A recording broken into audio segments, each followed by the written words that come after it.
Après avoir subi une chute brutale concordant la sainte montre Lin 001 va être réparée pour retrouver sa jeunesse. C'est dommage, pourquoi?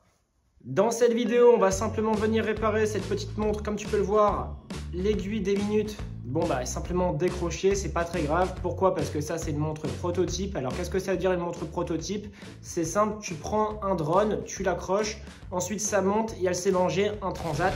Donc en fait, l'objectif des montres prototypes, c'est quoi? C'est d'aller vraiment fort. C'est-à-dire qu'en fait, il y a 3 modèles de cette montre-là. Donc là, c'est les modèles clients et les modèles prototypes. Bah forcément, c'est les modèles que moi, en fait, simplement, j'essaye. Et ensuite, quand c'est validé, on y va à fond pour connaître vraiment l'intégralité des défauts de la montre. Donc, quand je fais le bourrin comme ça, bah, en fait, c'est l'objectif. Pourquoi? Parce qu'en fait, les clients qui vont avoir cette montre-là, bon, bah, c'est possible que oui, la montre, elle tombe ou bien quoi que ce soit. Il faut que la montre soit réparable. Et l'objectif, c'est toujours d'avoir des montres réparables, justement pour pouvoir avoir ta montre dans le temps. C'est-à-dire que tes petits-enfants, tes arrière-petits-enfants aient toujours une montre fonctionnelle. C'est pour ça qu'en fait, moi, j'aime bien avoir des montres réparables. Alors, comment on reconnaît une montre prototype? C'est pas compliqué. Tu vois l'index juste ici, bah là, tu l'as pas. Là, évidemment, tu as vraiment un truc extrêmement propre. Également, à l'arrière. Alors, je vais te montrer la petite boucle. Tu vois ça, en fait, c'est simplement un laser. C'est un laser qui va, tu vois, la pointe du laser, ça va jusque 800 à 900 degrés. Et en fait, bah, tu vois, c'est totalement différent. Là, c'était une montre prototype, c'est-à-dire c'était le test du laser. Et là, le laser est totalement différent. C'est également la même chose pour l'arrière. C'est-à-dire qu'en fait, évidemment, la montre terminée est bien mieux que celle-ci, même si celle-ci, comme tu peux le voir, c'est très propre, mais ça n'a absolument rien à voir en matière de réglage par rapport simplement à une montre, bon bah voilà, tu vois, qui n'est pas un prototype. Donc là, on va simplement réparer simplement ça. Et en fait, c'est extrêmement facile. Pourquoi? Parce que j'ai l'habitude de réparer des montres aujourd'hui. Pour moi, c'est vraiment important d'avoir une montre facilement réparable. Et en fait, tu vois, c'est vrai que le simple fait d'avoir juste ici, tu vois, tu peux rapidement enlever le bracelet, ça c'est top. Ensuite, tu vois, c'est pas une galère également pour retirer le boîtier de la montre. Pourquoi? Bah, simplement parce qu'en fait, tu vois, ça c'est des dimensions, en fait, c'est des petits trous, c'est vraiment des outils classiques. Et plus tu restes dans le classique, bah, en fait, plus ça va être facilement réparable dans le temps. C'est-à-dire qu'en fait, une montre trop compliquée, ok, c'est cool, mais la vérité, en fait, s'il y a 3 mecs sur Terre qui sont capables de réparer ta montre, bah, en fait, si ces 3 mecs-là ne sont plus sur Terre, comment tu fais? Bah, tu fais rien, tu vois. Donc, c'est ça aussi la problématique. En fait, d'avoir des montres avec des mouvements trop compliqués, des boîtiers trop compliqués, des aiguilles trop compliquées. Si tu veux, en fait, tu as même des gens qui ont réussi à créer du mécanisme à l'intérieur même des aiguilles de montre. Alors, c'est magnifique. Mais la problématique, c'est qu'en fait, tu fais simplement tomber ta montre, le coût de réparation, il va te casser en deux, quoi. Et on parle pas que aussi de coût de réparation, on parle aussi de temps. C'est-à-dire qu'en fait, le problème, c'est qu'en fait, ces gars-là, bon, bah, ils sont dans le monde entier. Par exemple, en fait, en règle générale, c'est des artisans. L'artisan, il peut être en Suisse, mais il peut être aussi en Pologne, il peut être aussi n'importe où. Le mec, bon, en règle générale, en fait, si tu veux, bah, il faut le contacter même en privé. Et en fait, le mec est tellement débordé en matière de temps que, en fait, bah, déjà, si, bah, voilà, tu vois, c'est des gens qui sont... En fait, c'est simple, s'ils t'aiment pas, ils vont même pas travailler avec toi. Donc, en fait, c'est aussi vraiment important bah, en fait, de simplement pouvoir maîtriser cet aspect de retransmettre ta montre et donc de réparation. C'est un petit peu comme les voitures finalement. Alors là, tu vas vraiment bien voir la particularité entre la prototype et la montre terminée. Je sais pas si tu vas le voir ici, le laser était réglé à une puissance totalement différente. Et donc, du coup, tu vois là, la petite boîte, bah, en fait, forcément, tu as des sentiments. Et en fait, là, la petite boîte est parfaitement, justement, bien maîtrisée. Et c'est très, très compliqué parce que là, on ne se rend pas compte, on a l'impression que l'image est immense. Mais c'est très compliqué d'avoir ce niveau de finition-là avec, justement, bah, des objets aussi petits, tu vois. Parce qu'en fait, c'est vrai, franchement, en fait, là, on est vraiment dans le microscopique, c'est-à-dire, on est vraiment sur les petits détails. Et ça, c'est compliqué à avoir. Du coup, bon, bah là, c'est pas compliqué, hein. On a simplement posé le petit mouvement sur le support de mouvement. On va retirer toutes les aiguilles. Ensuite, une fois que toutes les aiguilles vont être retirées, on va régler parfaitement le mouvement. Et on va simplement bien remettre voilà, la petite aiguille des minutes. Et ensuite, on va également refaire de l'assemblage, c'est-à-dire remettre le mouvement, le cadran et les aiguilles avec le mouvement bien réglé sur le saint petit boîtier de montre du saint Seigneur Monfrero.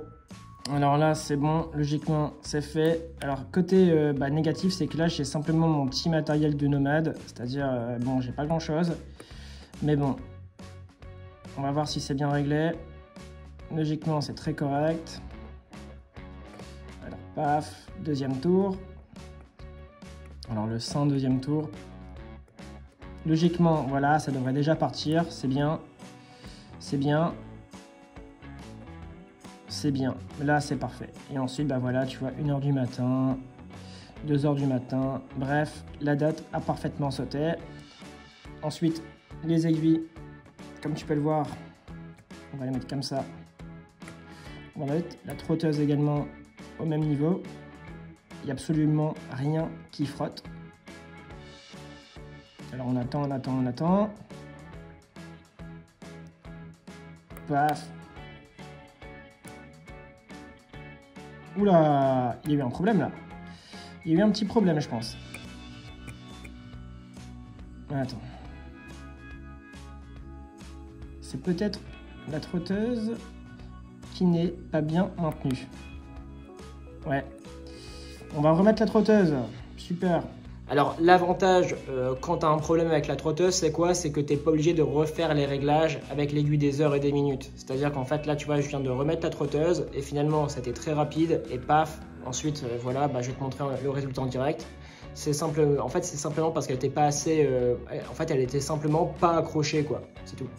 De toute façon, les gars, j'ai réuni toutes mes connaissances dans une très très belle vidéo qui sera bientôt disponible. Donc là, tu peux le voir. Tout fonctionne très bien. Il n'y a rien qui se touche.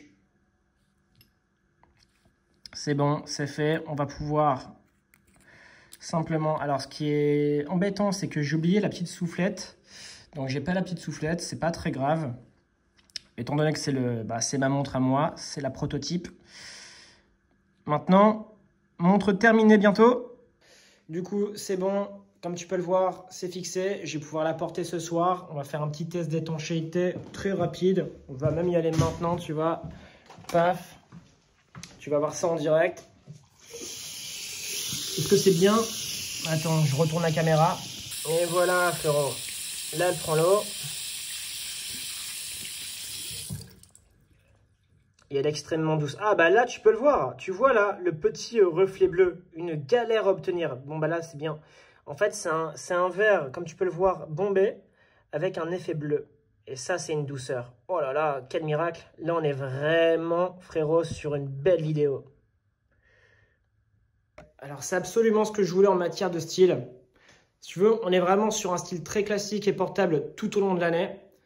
Mais je voulais justement un caoutchouc noir avec ce type de bracelet. Parce que j'adore ce type de bracelet. Je pense qu'on en fera une vidéo d'ailleurs, tu vois. En fait, c'est pas compliqué. Tu appuies ici, tu décroches. Donc, vraiment, c'est vraiment très stylé. Donc là, tu as la petite boucle. En fait, simplement, tu fais tes mesures. Ce qui est bien, c'est qu'une fois que tu as fait tes mesures, tu clipses.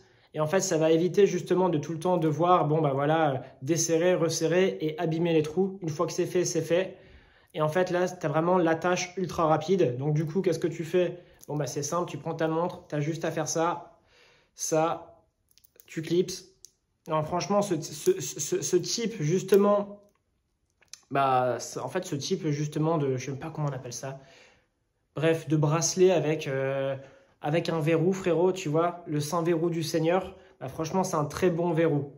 Tu vois, je pouvais mettre un truc classique, mais j'ai préféré la solution de facilité. Franchement, c'est très bien.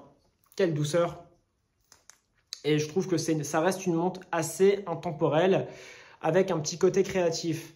Le petit côté créatif, c'est très subtil, mais c'est simple. C'est simplement en fait, le verre qui est aussi bombé, tu vois. Et également le reflet bleu comme ça. À la base, je voulais mettre des index justement bleus. J'ai décidé de le laisser vert parce qu'en fait, je trouve que tu vois, quand les index prennent la couleur justement du soleil et que tu vas dans le noir, bah, je trouve que le cadran avec les aiguilles verts et les index verts et le cadran noir, je trouve ça vraiment exceptionnel et très beau. Donc là, franchement, on est sur une montre à la fois très classique, mais avec quand même beaucoup de créativité, notamment à l'arrière, etc.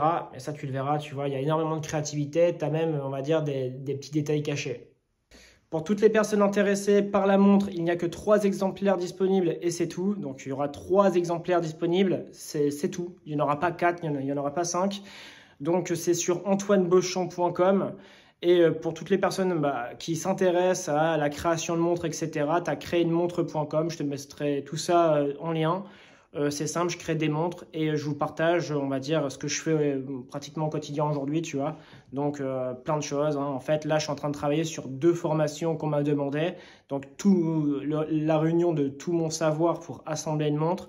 Et également, tu vois, par exemple, plein de petits détails, comment faire un petit logo, etc. Bon, je te filerai tout, simplement, tout ce que moi j'utilise, mes astuces, etc. Donc si ça vous intéresse, si vous aimez les montres, si vous aimez les voitures, abonnez-vous à cette petite chaîne du plaisir. Et moi là, du coup, je vais aller prendre un petit bain de soleil, frérot. Parce que là, je commence à avoir beaucoup trop chaud.